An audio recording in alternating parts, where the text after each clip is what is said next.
opinion, enemies to lovers is the best trope in any piece of literature, but especially in fanfiction. It's just too good.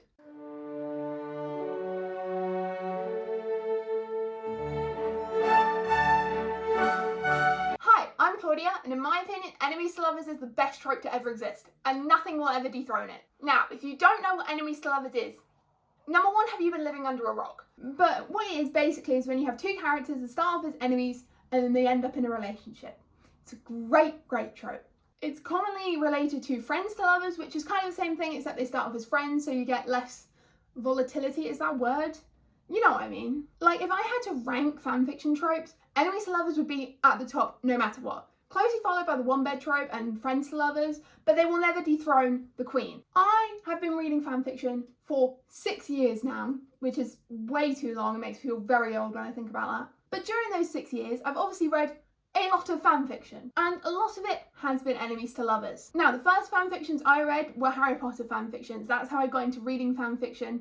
I think that's quite common with a lot of people. But because of that, the first enemies to lovers ships I came across were Hermione and Drarry, which are both vastly different, but they kind of have the same enemies to lovers core. And more recently I started reading Marauders fanfiction, which means I now read a lot of Jegulus fanfic, which is one of my favourite ships in the whole wide world. But honestly, the Drarry to Jegulus pipeline, that needs to be studied because so many people do that switch. It's a natural progression, I feel. Now, you may be thinking, Claudia, you're 19 years old. Have you gone through some sort of enemies to lovers situation and that's why you love it so much? And the answer to that question is no.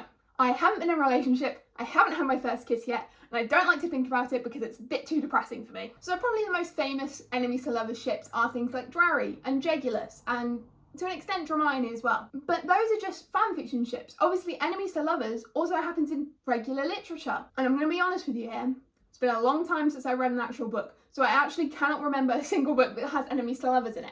But I know there's ones out there, okay, there's ones out there. But now I want to get into the why. You know, why is it so popular? Why do people like me love it so much? And I think it's because it's just so dramatic. It makes for very good fan fiction that way as well. But with enemies to lovers, you'll have situations where the characters are arguing literally every single day. And then suddenly in one of the arguments, one of the characters will burst out with, "Because I'm in love with you, for God's sake." And then everything's better again. And with enemies to lovers, even after they get in a relationship, they will still argue, which can then cause further angst. You see what I mean? Like with enemies to lovers, there's just so much angst. And I like a bit of angst. I love a bit of angst. You know, angst is kind of like my favourite thing. I feel like what makes me read enemies to lovers more than other fics is that I know by the end they're going to get together, otherwise there's no enemies to lovers. And you know, I've said before, I'm a happy ever after girl. I love domestic bliss and that kind of thing. So I think knowing that at some point the characters will get together, even if they're arguing all the time, that's a bit comforting to me, and that will make me read a fic.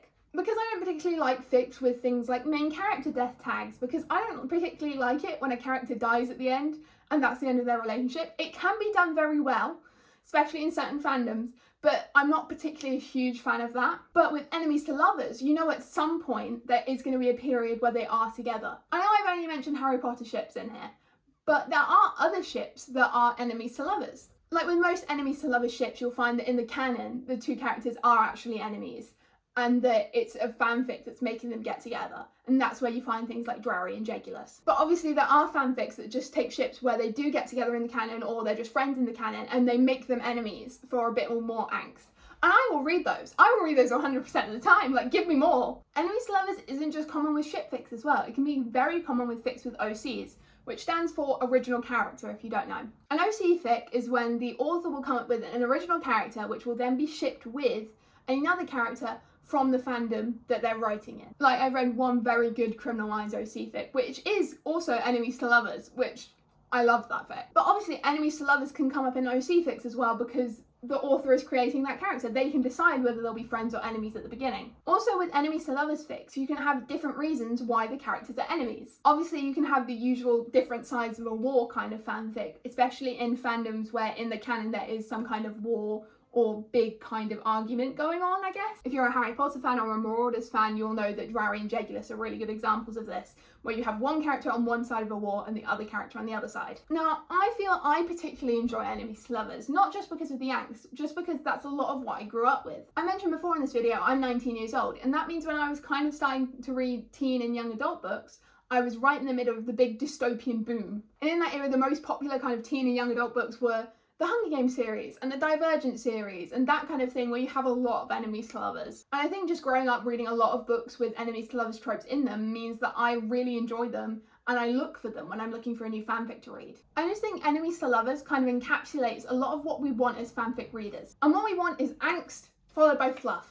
And enemies to lovers gives you both. Hold on for a minute, I'll get back to you in a minute, I've got a stomachache. Obviously, I'm not gonna say everyone loves enemies to lovers, because not everyone does. People read the fanfiction that they like. What I'm saying is, this is why I think enemies to lovers is so popular, and I'm one of the people who really, really love it. Because if fics are too fluffy, they do get a bit boring. Like, I'm all for a bit of fluff, but I don't want a whole fic of fluff. That's just a bit too much for me. That's why most time you'll find fluff one-shots, but not a lot of pure fluff fics. There's going to be some kind of angst in there. Mainly because without angst, the plot just kind of doesn't exist. Like, if all the characters are happy all the time, how are you going to move the plot along in a way that is engaging to the reader? Obviously, there are really good fics that are pure fluff. I'm not going to dispute that. I'm just saying most fics benefit from a little bit of angst sprinkled in. On the flip side, if your fic is too angsty, then that can just be a bit too emotional. Like, I won't read a fic that is just completely angst. That's a bit too much for me. I need some happy moments sprinkled in there to make sure I feel connected to these characters and I really want to see them be happy at the end. So enemies to lovers gives you a bit of both. And I feel like that's why it is just so good. Also, enemies to lovers works with literally every single ship ever. Because even if they are friends in the canon, you can just make them enemies with an AU. Whereas on the flip side, friends to lovers doesn't work with characters that are enemies in canon, because you kind of have to establish within the first chapter of those kind of fics how they've become friends. So it's more easier to do an enemies to friends to lovers kind of situation, which I will still read, by the way. Enemies to friends to lovers is a kind of a bit different in that they'll gradually kind of become more liked by each other, and then they'll realise they have a crush on each other usually. And I still like it, not as much as enemies to lovers, but it's up there. I just feel enemies to lovers is a great basis for any kind of fanfiction. Like, a lot of the fanfic ideas that I've come up with, but will never write because I don't have that great of a writing skill, but they are based around enemies to lovers, a lot of these ideas. And potentially with enemies to lovers, you can have my other favourite trope, secret relationships. Because if they're public enemies, when they do finally get together, they may have to keep that a secret. And I love a good bit of that. Or, on the other side, they could be doing a kind of fake relationship type thing, but they're actually enemies and then they fall in love through their fake relationship. Love that. You can also have the one bed trope where two enemies have to stay in a room together and there's only one bed.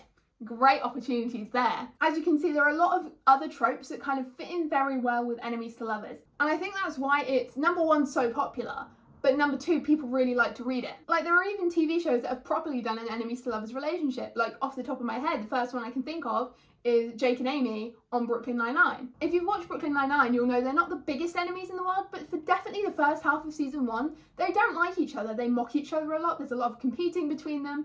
And then by the end of the show, they're married with a kid. You know, like, that's the kind of enemies to lovers I want to see in my TV shows. Which shows enemies to lovers is popular in TV shows as well. It's not just books and fan fiction. And I think that is because enemies to lovers is just so versatile. Like, you can use an enemies to lovers trope no matter what else is going on in the show. There can always be enemies to lovers. And yeah, that's just why I feel enemies to lovers is the GOAT. You know, it's my favourite trope ever. I will love it forever. It will be my queen forever.